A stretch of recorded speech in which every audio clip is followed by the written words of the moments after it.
The real problem I had was at the start was getting a diagnosis, and I just had the feeling that the GP could have put me onto the onto treatment a lot earlier. Once I got the diagnosis, I found the renting unit in Hereford were extremely good, and I've got a lot of time for them.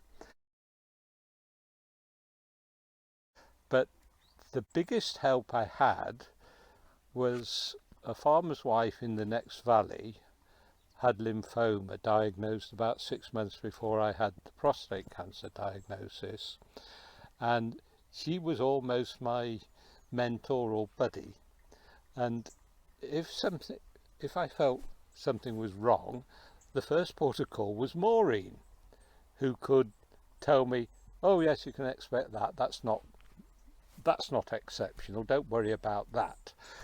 And I think this is why I think I rang Macmillan Helpline once, but I got this personal contact with very recent experience, and perhaps this is one advantage of living in a rural area. We all know each other, so there are advantages. But the treatment itself, inevitably you've got a certain amount of waiting time, but apart from that, I found the treatment straightforward.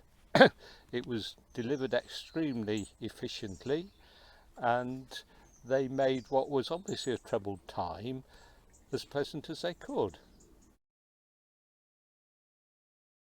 Living in a beautiful part of the world, if you appreciate the beautiful part of the world, life does go on, and we can look out of the window and think, well, there's the Black Mountains and how lucky we are.